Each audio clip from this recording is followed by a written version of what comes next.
हर रोज एक नई कहानी देखने के लिए चैनल को सब्सक्राइब करें और बेल आइकन को दबाना ना भूलें। अमित नाम का एक गरीब आदमी अपनी बीवी उर्मिला के साथ रहता था। अमित का गांव में एक नूडल्स ढाबा था जिसमें वो तरह तरह के नूडल्स बनाकर बेचता था। लेकिन गर्मी के दिनों में उसके ढाबे पर बहुत कम ग्राहक आते थे, जिस कारण उसकी कमाई बहुत कम हो रही थी। हे भगवान, ये भीषण गर्मी तो मेरे ढाबे पर ताला लगवा कर ही रहेगी। क्या करूं? अगर ऐसा ही चलता रहा तो मैं अपना गुजारा कैसे कर पाऊंगा? इतना नुकसान हो रहा है रोजाना। अमित जी, आप चिंता मत कीजिए, थोड़ा सा धीरज रखिए। मुझे पूरा भरोसा है आपके स्वादिष्ट नूडल्स को खाने के लिए ग्राहक जरूर आएंगे। अमित बहुत परेशान हो रहा था। उसे रोजाना ढेरों रुपए का नुकसान हो रहा था। वहीं दूसरी तरफ गर्मी अपना रौद्र रूप लेती है और कम होने का नाम ही नहीं लेती है। एक दिन उर्मिला अमित को सुझाव देती है। अमित जी, इस गर्मी के कारण ही लोग हमारे ढाबे पर नहीं आ रहे ना, तो फिर हम उन्हें गर्मी से राहत मिले ऐसा कुछ करते हैं ना। मतलब तुम कहना क्या चाहती हो उर्मिला? कहने का मतलब ये है कि हम अपने ढाबे पर एक प्लेट नूडल्स के साथ एक ग्लास ठंडा ठंडा शरबत मुफ्त रखेंगे, जिससे ग्राहक हमारे ढाबे पर इस ऑफर को देखकर जरूर आएंगे, फिर चाहे कितनी भी गर्मी क्यों ना हो। अरे वाह उर्मिला, ये तो वाकई में बहुत ही अच्छा सुझाव है। अमित अब उर्मिला के कहने पर ढाबे पर नूडल्स के साथ ठंडा शरबत को मुफ्त में बेचने का प्रस्ताव ग्राहकों के सामने रखता है।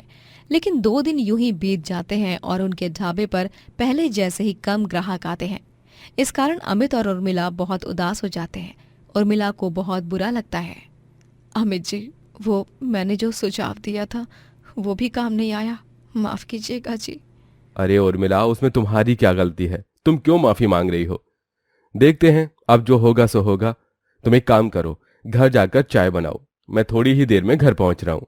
आज मेरा दोस्त संजीव आ रहा है, वो दोस्त जो इलेक्ट्रॉनिक चीजें और बाकी के सामान रिपेयर करता है। अच्छा जी, ठीक है। आते समय वो छोटी बेकरी से थोड़े नान खटाई बिस्किट लेते आइएगा। घर में चाय के साथ खाने के लिए कुछ भी नहीं बचा है।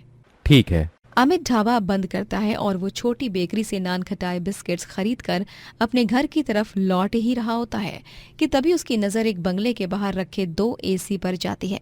दोनों एसी आधे बिगड़े हुए थे। अमित को उन्हें देखकर एक ख्याल आता है। अरे वाह, दो दो एसी! इनकी बस बॉडी खराब हो गई है। इंटरनल पार्ट्स तो सही लग रहे हैं। क्यों ना मैं इन दोनों एसी को अपने साथ ले जाऊं? संजीव मुझे इन्हें एकदम नया बनाकर देगा। पहले मैं इस बंगले के मालिक से अनुमति लूंगा। तभी उस बंगले का वॉचमैन वहां आता है और अमित से कहता है। अरे कोई जरूरत नहीं है भाई, साहब से अनुमति लेने की कोई जरूरत नहीं है।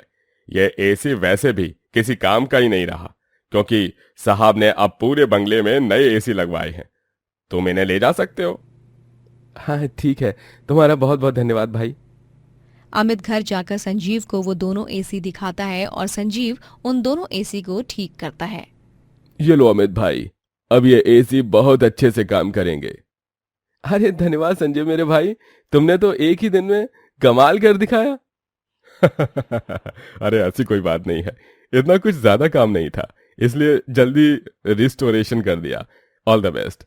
आशा करता हूँ कि तुम्हारा नूडल्स ढाबा मेरा मतलब हमारा एसी नूडल्स ढाबा अब बहुत अच्छी तरक्की करे। अमित अपने ढाबे में दोनों एसी लगवा देता है और अपने ढाबे का बोर्ड बदल देता है और अब एसी नूडल्स ढाबा वाला बोर्ड लगाता है, जिसे देखकर लोग उसके ढाबे पर नूडल्स खाना फिर से आने लगते हैं। लोग एसी की हवा में नूडल्स खाने का आनंद लेते हैं। अरे वाह वाह वाह, एकदम बढ़िया एकदम बढ़िया। ये एसी की हवा, ऊपर से ये स्वादिष्ट नूडल्स, और क्या चाहिए जिंदगी में भाई।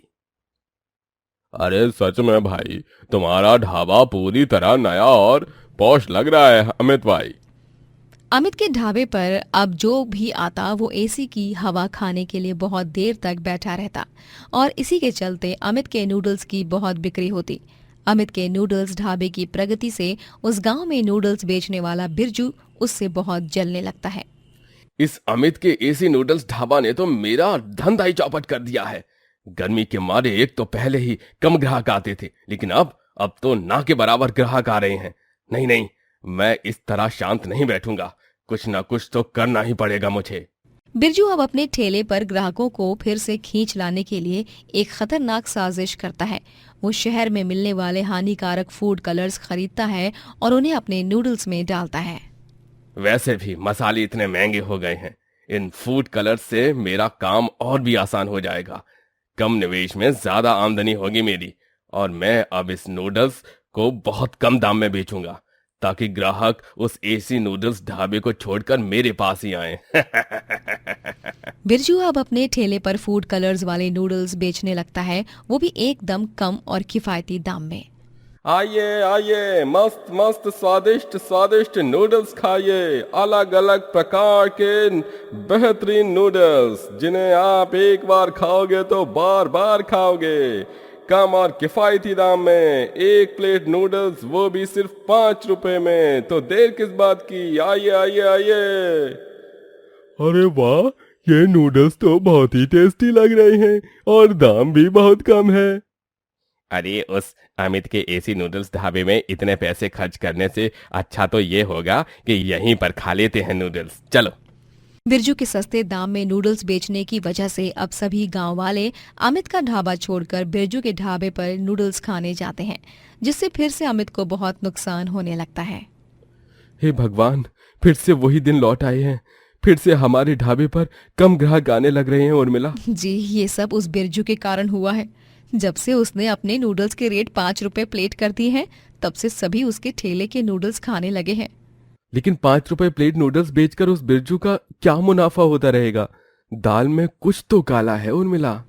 अगली सुबह जब अमित और उर्मिला अपने ढाबे को खोलने जा रहे होते हैं, तभी वो दोनों रास्ते में बिरजू के ठेले को देखते हैं, जहां वो नूडल्स में फूड कलर्स मिक्स कर रहा होता है, और उसे देखकर अमित और उर्मिला बहुत हैरान हो जाते हैं। ये क्या? ये तो हार्मफुल फूड कलर्स हैं जो कि केमिकल्स से बने होते हैं। इन्हें नूडल्स में मिलाकर ये बिरजू लोगों के बेवकूफ बना रहा है और 5 रुपए में नूडल्स बेच रहा है। अमित जी, हमें जल्द से जल्द पास के पुलिस स्टेशन में जाकर पुलिस को ये सब बताना होगा। अमित और उर्मिला दोनों पुलिस स्टेशन जाकर बिरजू की कंप्लेंट करते हैं, लेकिन जब पुलिस अमित और उर्मिला तीनों बिरजू के ठेले पर वापस आते हैं, तभी बिरजू गायब हो चुका था। लगता है उसे पता चल गया कि हमने उसे देख लिया। ओह नो, ये तो बचकर भाग गया। इंस्पेक्टर साहब, आप एक काम कीजिए, गांव से बाहर जाने वाले सभी चेक पोस्ट पर यह खबर पहुंचा दीजिए कि अगर किसी भी एसआई ने बिरजू को देखा तो उसे पकड़ ले और जाने न दे। गांव से बाहर जाने वाले सभी चेक पोस्ट पर तलाशी की जाती है और पुलिस बिरजू को पकड़ ही लेती है, जिसके बाद उसे जेल की सलाखों के पीछे कैद कर दिया जाता है। और गांव में जिन जिन लोगों के उस मिलावट वाले नूडल्स खाकर तबीयत खराब होती है, उन सभी के लिए सरपंच फ्री मेडिकल कैंप रखते हैं। और तो और पूरा गांव मिलकर अमित और उर्मिला के साहस और ईमानदारी के कारण उनका सत्कार करता है। ऐश्वर्या एक बहुत ही कंजूस किस्म की लड़की होती है। वो हर चीज में कंजूसी किया करती। उसकी शादी रितेश से होती है। रितेश और उसका परिवार बहुत धनवान और दिलदार होता है। वो लोग काफी दान पुण्य करते रहते। जब ऐश्वर्या शादी करके घर में आती है, तभी वो देखती है कि उसकी सास मनोरमा हर एक नौकर को तोहफे और मिठाइयां बांट रही है। माँ जी, ये सब क्या कर रहे हो आप? अरे पैसे क्या झाड़ पर उगते हैं जो तोड़ो और खर्च कर दो? अरे बहुरानी, ऐसी बात नहीं है। अब मेरे इकलौते बेटे रितेश की शादी हुई है, घर में इतनी बड़ी खुशी आई है, तो मैं इसीलिए इन लोगों को ये सब बांट रही हूँ, और कुछ नहीं। माँ जी, इतना भी दिलदार और परोपकारी नहीं बनना चाहिए। जमाना अच्छा नहीं रहा। और अगर हम अभी से अपने जवानी में सेविंग्स नहीं करेंगे तो क्या बुढ़ापे में करेंगे? बोलिए माँ जी। बहुरानी, इतना मत सोचो। लक्ष्मी जी की हम पर बहुत कृपा है। हाँ, लेकिन पैसों को पानी की तरह इस्तेमाल भी नहीं करना चाहिए, वरना लक्ष्मी जी को नाराज होने में देर नहीं लगेगी। मनोरमा ऐश्वर्या की बातों पर इतना ध्यान नहीं देती, लेकिन अगले दिन रसोई में जब वो महाराज जी को ढेर सारे ड्राई फ्रूट्स हलवे में डालते देखती है, तब वो फिर से बखेड़ा खड़ा कर देती है। हे भगवान, महाराज जी, ये सब क्या है? इतने सारे ड्राई फ्रूट्स! क्या आप जानते हैं ये काजू, ये किशमिश, ये सब कितने महंगे होते हैं? अरे इन्हें अगर यूं ही खामखा डालते गए तो जहां राशन 1 महीने तक चलना चाहिए वहीं राशन 1 हफ्ते में ना खत्म हो जाएगा। लेकिन छोटी मालकिन, अब अगर ये काजू किशमिश नहीं मिलाए तो फिर हलवे में स्वाद नहीं आएगा। मुझे वो सब नहीं पता। वैसे भी रितेश को मैं जानती हूँ, उसे ड्राई फ्रूट्स इतने पसंद भी नहीं हैं। वो तो उन्हें अलग अलग करके मतलब ऐसे ही खाता है। देखो महाराज जी, मुझे और कोई बहस नहीं करनी है। आप अगर कल से नाप तोल कर राशन इस्तेमाल नहीं करोगे तो मैं आपको काम से निकाल दूंगी। और वैसे भी आप कोई 5 स्टार मिशेलिन शेफ नहीं हो। हाँ। ठीक है छोटी मालकिन, हम अब आगे से ध्यान रखेंगे, माफ कीजिए। एक दिन जब मनोरमा रितेश के बचपन के सारे कपड़े अनाथ आश्रम में भेजने के लिए पैक करवाती है, तभी ऐश्वर्या उन सारे बॉक्सेस को अनाथ आश्रम जाने से रोकती है। रुक जाओ, ये बॉक्सेस अनाथ आश्रम नहीं जाएंगे। लेकिन क्यों बहू रानी, अब इसमें क्या दिक्कत है तुम्हें? माँ जी, ये रितेश के कपड़े हैं तो इन्हें हमारा बेटा इस्तेमाल करेगा। उसके लिए नए कपड़े क्यों खरीदने हम? वो अपने पिता के कपड़े पहनेगा तो उनकी तरह ही होशियार और कामयाब बनेगा। और अगर बेटी हुई तो? ऐश्वर्या बहुरानी, तुम ना कुछ भी बोलती हो। सच में तुम्हें कोई अकल नहीं है। अरे इतने बड़े खानदान की बहू होकर भी तुम इतनी कंजूस हो। सच में मैंने कभी नहीं सोचा था कि मेरी बहुरानी कंजूसों की महारानी होगी। ऐश्वर्या अपनी सास की बातों को इग्नोर करती है और वो उन सारे बॉक्सेस को फिर से स्टोर में रखवा देती है। एक दिन जब मनोरमा का जन्मदिन आता है तभी माँ, आपके जन्मदिन की एकदम रॉयल पार्टी होगी और उसमें मैं हमारे सारे रिश्तेदार और दोस्तों को बुलाऊंगा। बहुत सारा खाना भी होगा उसमें। हाँ रितेश बेटा, धन्यवाद बेटा।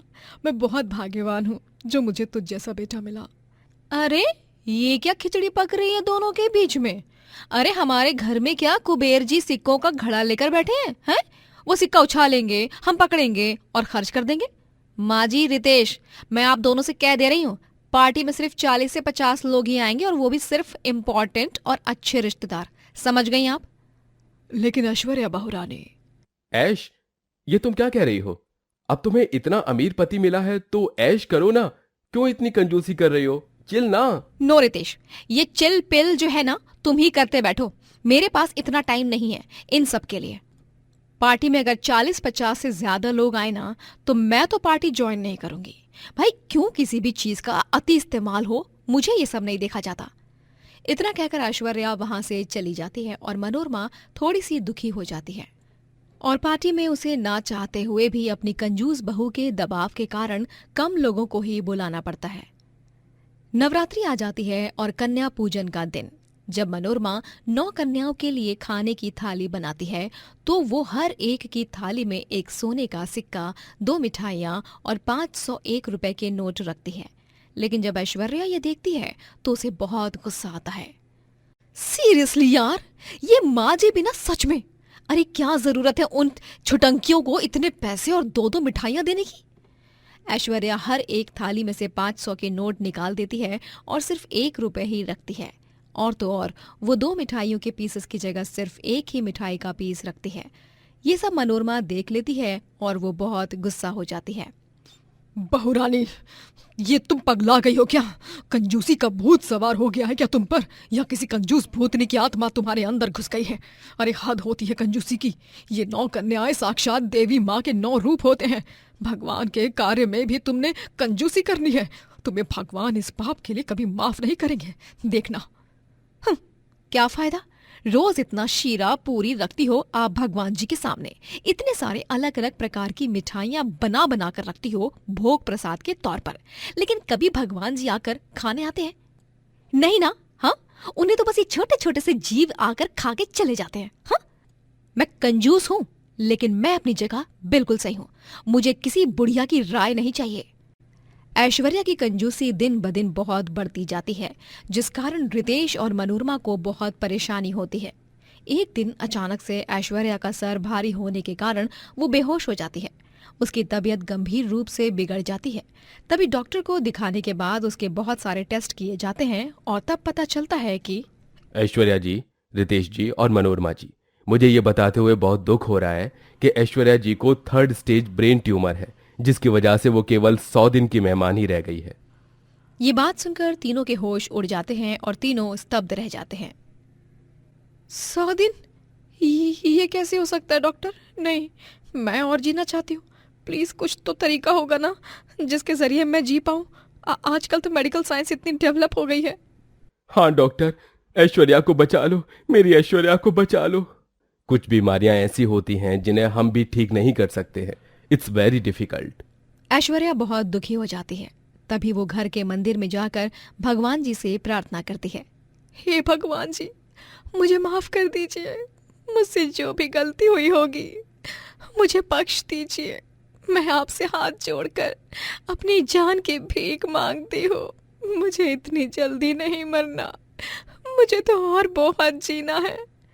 तभी पीछे से मनोरमा आती है और वो ऐश्वर्या को गले से लगाती है। ऐश्वर्या मनोरमा के गले लगकर खूब रोती है। मुझे माफ कर दो माँ, मैंने आपकी अच्छी बातें नहीं मानी। मैंने अपनी कंजूसी की गंदी आदत के चलते न जाने कितना बुरा किया, जिसकी सजा अब मुझे मिल रही है।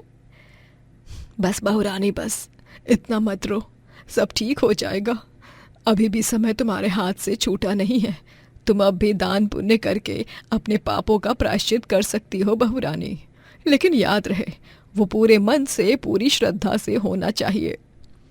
हाँ माँ जी, मैं करूँगी। मैं दान पुण्य करूँगी और मैं गरीबों के लिए एक मुफ्त का ढाबा खोलूँगी जहाँ वो जितना जी चाहे उतना खाना खा सके और साथ ही उन्हें मुफ्त का राशन भी मिले और कोई भूखे पेट न जाए। वाह बहुरानी, ये बहुत ही अच्छा विचार है तेरा। इस तरह ऐश्वर्या उस दिन के बाद से दान पुण्य करने लगती है और कंजूसी छोड़ देती है। वो एक ढाबा खोलती है जिसमें वो गरीबों को मुफ्त का खाना और राशन देती है और 100 दिन बीतने के बाद भी उसकी श्रद्धा और उसकी अच्छाई के सामने बीमारी हार जाती है और वो और भी जीती है।